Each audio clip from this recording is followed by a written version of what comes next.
mengusut indikasi kuat permainan hak kelola lahan 17.000 hektar kepada PT MEG pencakup Pulau Rempang dan Pulau Subang Mas. Bapak Ibu tetap semangat, insya Allah. Kalau bagi kami, ya inilah kalau disebut jihad yang kayak begini jihad Pak. Tidak ada satu agama pun yang mengizinkan hak tanah seseorang dirampas begitu saja. Izin saya awali dengan semangat asta citanya Pak Prabowo. Yang pertama adalah memperkokoh ideologi Pancasila, demokrasi dan HAM. Yang kedua adalah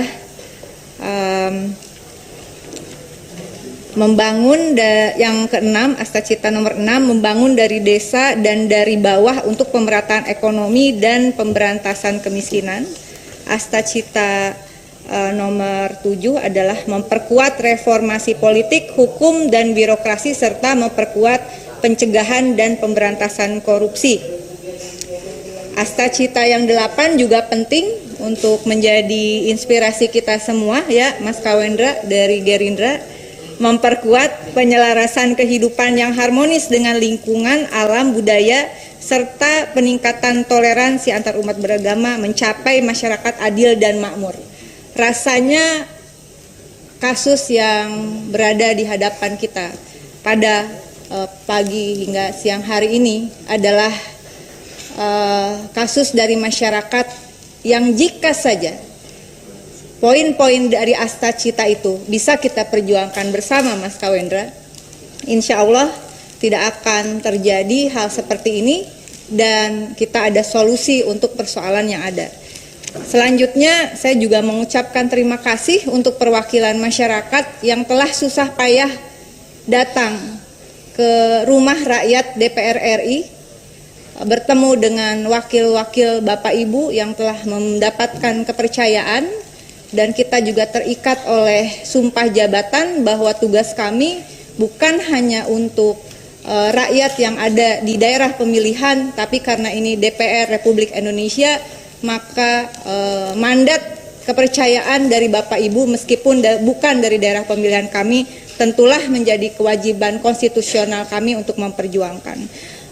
Saya sedikit membuat summary. Mohon dipersingkat Bapak yang saya buat ini, tapi saya mohon untuk dikoreksi jika ada yang kurang tepat.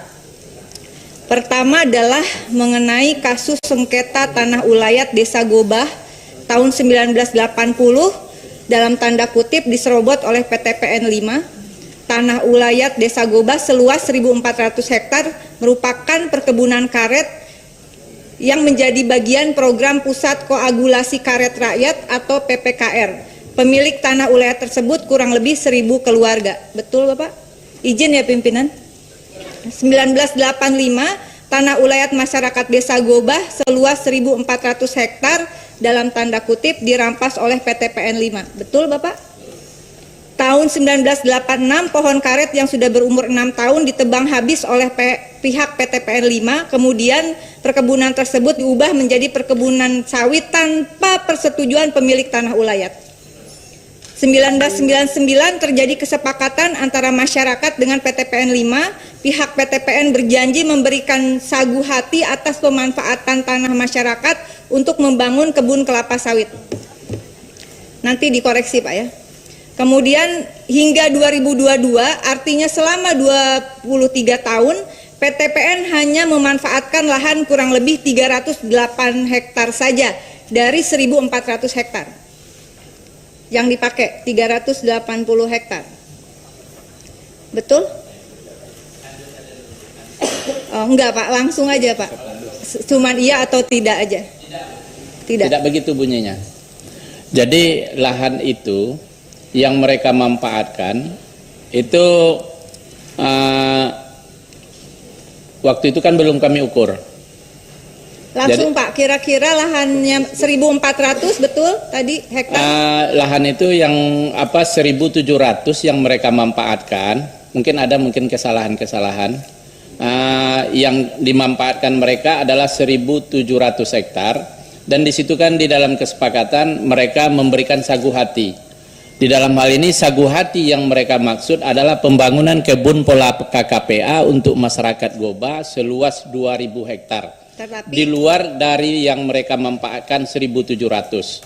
pada kenyataannya, Pada kenyataannya yang 2.000 hektar ini hanya mereka tanam 380 hektar. berarti sisanya tidak ditanam. Sisanya tidak ditanam. Oke, cukup Pak. Kemudian mohon koreksi lagi jika data saya salah. Pengadilan Negeri Bangkinang Riau mengabulkan gugatan masyarakat Desa Gobah dalam amar putusan PN Bangkinang menyatakan perbuatan tergugat dalam hal ini PT PN 5 tidak melaksanakan pembangunan kelapa sawit seluas kurang lebih 1.620 hektar sebagaimana kesepakatan bersama dengan nomor 05-11/SKB-01-99 dan merupakan perbuatan melawan hukum. Pengadilan memerintahkan agar PT PN membangun kelapa sawit sesuai dengan perjanjian. Lalu kemudian Pengadilan Tinggi Riau menguatkan putusan Pengadilan Negeri PT PN 5 dinyatakan wan prestasi. Betul ya? Untuk kasus sengketa tanah ulayat Gobah sama dengan teman-teman yang lain, Bapak mohon dilengkapi termasuk dengan temuan baru tadi, ada novum baru bahwa ada indikasi kuat ternyata titik ordinatnya salah. Ini negara sebenarnya harusnya malu sekali Pak, khususnya PT PN jika benar bahwa setelah bersengketa 23 tahun ternyata titik ordinatnya salah. Ya, ini sangat membingungkan bukan hanya bagi masyarakat tapi bagi kami juga sangat membingungkan. Oleh karena itu dalam kesempatan ini saya memberikan usul pimpinan sama dengan teman-teman yang lain mengusulkan rapat dengar pendapat umum Komisi 6 DPR RI dengan direksi PT PN khususnya PT PN 5 dan perwakilan warga Desa Gobah. Dan juga kami mendesak PT PN 5 untuk menjalankan putusan pengadilan negeri. Di luar ada temuan baru, tapi udah ada putusan. Baru lagi Bu, kebetulan tanggal 24 April kemarin Pak Menteri ATR BPN Yusuf Wahid membicarakan permasalahan tanah ulayat. Ya. Kami sudah melaporkan ke ATR BPN untuk mendaftarkan tanah itu sebagai tanah ulayat. Udah masuk Pak ke ATR BPN. Baik, dan tentu saja kami mendesak juga Kejaksaan Agung dan KPK untuk mengusut tuntas barangkali ada indikasi-indikasi yang bertentangan dengan hukum terhadap kasus tanah ulayat Desa Gobah. Selanjutnya terkait kasus Rempang, mohon koreksi jika data saya salah. Bermula sejak saat lahan seluas 7.572 hektar di Pulau Rempang menjadi target lahan proyek strategis nasional untuk pembangunan pabrik kaca. Betul? Kemudian diputuskan dalam PSN 2023 yang diatur dalam Peraturan Menteri Koordinator Bidang Perekonomian Nomor 7 Tahun 2023 ditandatangani pada 28 Agustus 2023 terkait pembangunan Rempang Eco City. Kemudian ada pelimpahan dari ini saya nggak ngerti dari BP Batam kepada PT MEG mendapat lahan seluas 17.000 hektar yang mencakup seluruh Pulau Rempang dan Pulau Subangmas. Betul? Ini saya jadi pertanyaan dari 7.572 hektar pimpinan kenapa bisa jadi 17.000 hektar mencakup 2 pulau lagi. Mantap sekali ini. Nah kemudian ke PT Makmur Elok Graha yang dijanjikan menarik investor dari Tiongkok yaitu Xinyi International Investment Limited dengan nilai investasi 11,5 miliar dolar atau setara 174 triliun rupiah sampai 2080 baru rencana. Betul. Jangan lupa kereta api cepat kasusnya seperti apa, tunggakan sekarang 100 triliun. Kemudian 16 kampung adat Melayu yang sudah menetap sejak 1834 menolak keras proyek tersebut. Betul. Betul ya Bapak. 2001 ini BP Batam menerbitkan hak pengelolaan lahan atau HPL kepada perusahaan swasta yang berpindah tangan kepada PT MEG. 1, tanda tanya saya. Nggak tahu yang lain tanda tanya nggak. September 2023 terjadi bentrokan. 11 September 2023 ini masyarakat Melayu Kepri menggeruduk kantor BP Batam, juga ada korban 25 September seperti kita ketahui. Ada keputusan rapat terbatas Istana tidak mengosongkan Pulau Rempang, hanya memindahkan pemukiman ke Tanjung Banon. Jaraknya Betul. berapa kilo? Betul, Bu. Berapa kilo jaraknya? 8 kilo dipindahkan. Ini bukan pohon sawit tapi orang. 30 Agustus 2024 warga mengambil alih pos tim terpadu PSN Rempang Eco City di Simpang Dapur 6 Sembulang. 18 Desember 2024 konflik kembali memanas setelah penyerangan posko warga oleh petugas PTMEG. Ini akan terus-terusan seperti begini pimpinan, sehingga